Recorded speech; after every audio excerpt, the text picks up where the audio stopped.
आज आप जल्दी कैसे उठ गए? इतनी जल्दी तो आप कभी नहीं उठते हो। क्या कोई कारण है जल्दी उठने का? अभी तो काफी रात बाकी है। उठता तो मैं तब अगर मैं सोता। पूरी रात मुझे नींद नहीं आई। आज हम आखिर दिन जमींदार हैं। क्या जी, ऐसा क्या हुआ? आप इस तरह क्यों कह रहे हैं? ऐसा कौन सा दिन आ पड़ा है हमारे सर पर? जो कर्ज हमने हमारी बेटी की शादी के लिए उठाया था वो मुझसे नहीं बन पाया। आज कर्ज देने का आखिरी दिन है। आज के बाद हमारे सारे खेत साहूकार के हो जाएंगे। आप दामाद जी से बात करके तो देखो, क्या पता कोई रास्ता निकल जाए। उनके पास तो हमसे भी ज्यादा जमीनें हैं। उनसे कर्ज उठाकर हम साहूकार को दे देंगे। उन दोनों की बात रामू चोर सुन रहा होता है, जो हर रोज किसी न किसी के गांव में चोरी करता है। मैं कब तक चोरी करता रहूंगा?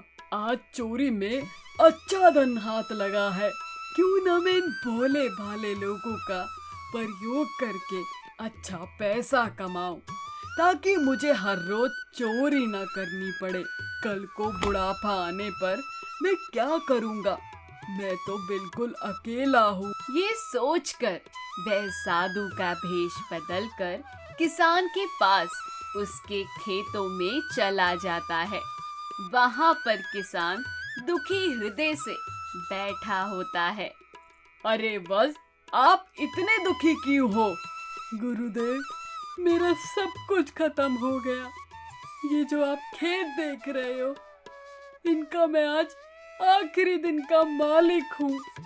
ऐसा क्या हुआ? तुम्हारे पास खेत होने के बावजूद आज आखिरी दिन कैसे बता रहे हो? मैंने मेरी एक लौती बेटी की शादी एक बड़े घर में करनी चाहिए, जिसमें मुझे साहूकार से कर्ज लेना पड़ा। आज 1 साल का समय पूरा हो गया। यदि आज मैं पैसे नहीं लौटाऊंगा तो साहूकार को मुझे अपना सारा जमीन लौटाना पड़ेगा।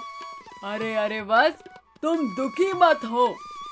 तुम्हारा तो भाग्य बदलने वाला है।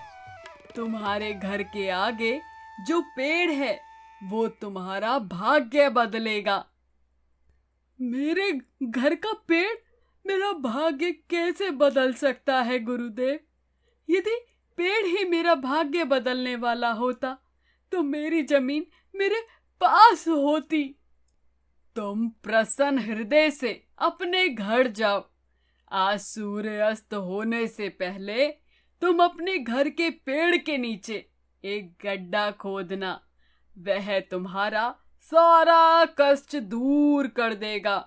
यह सुनकर दयानंद अपने घर जाता है और सारी बात अपनी पत्नी को बताता है। सूर्य अस्त होने से ठीक पहले वह घर होते हैं और पेड़ के नीचे गड्ढा खोदते हैं और वह पाते हैं कि वहां पर सोने की मुद्राएं रखी हैं। अरे अरे जी, ये तो चमत्कार हो गया, चमत्कार। हाँ भाग्यवान, ये सब कृपा साधु की है, जो हमारे गांव के बाहर बैठे हैं। मैं ये सारी मुद्राओं को देकर कर्ज चुका कर आता हूँ। यह बात पूरे गांव में आग की तरह फैल गई और गांव के सभी लोग उस साधु बाबा को गांव में ले आते हैं। गुरुदेव, आप हमारे छोटे से गांव में रहिए और गांव का उद्धार करिए। इस प्रकार चोर राजू साधु के भेष में लोगों का मसीहा बन गया। गुरुदेव, मेरा वजन हर रोज बढ़ रहा है। मैं सुबह से लेकर शाम तक अपनी दुकान में बैठा रहता हूँ और सारा दिन अपना काम संभालता हूँ, फिर भी वजन कम नहीं हो रहा है। तुम ऐसा करो, सूर्य उदय होने से पहले हर रोज 1 मील तक पैदल चल कर आओ। यह तुम हर रोज करो, तुम्हारी समस्या का समाधान हो जाएगा। ठीक है गुरुदेव, गुरुदेव ऐसा ही करूंगा। गुरुदेव, मैं सारा दिन कार्य करता हूँ, फिर भी कुछ भी नहीं बचता है। मैं बचत के लिए क्या करूं? आप मेरा मार्गदर्शन करें। तुम सुबह से लेकर शाम तक कुछ भी कमा कर लाओ, उसमें से 1/4 हिस्सा एक घड़े में रख दो, तो 1 साल के बाद तुम्हारी बचत उस घड़े में होगी। इस कारण तुम कोई व्यर्थ का खर्चा नहीं करोगे। लोगों की अपार भावना देखकर उसका मन परिवर्तन होने लगा। मैं कुछ वर्षों तक तपस्या करना चाहता हूँ, ताकि मैं एक अच्छा और पवित्र साधु बन सकूं। मैं एक आम पुरुष हूँ। मैंने भी जाने अनजाने में बुरे कर्म किए हैं। गुरुदेव, ये क्या आप कह रहे हो? आप और बुरे कर्म, ये हम नहीं मान सकते। ये बात तुम लोगों की समझ से बाहर है।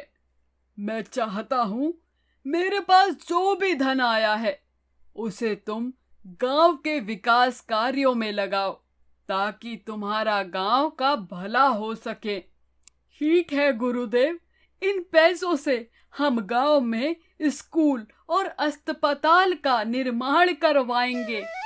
गांव में जो भी जरूरतमंद होगा उसका साथ सारा गांव मिलकर देगा।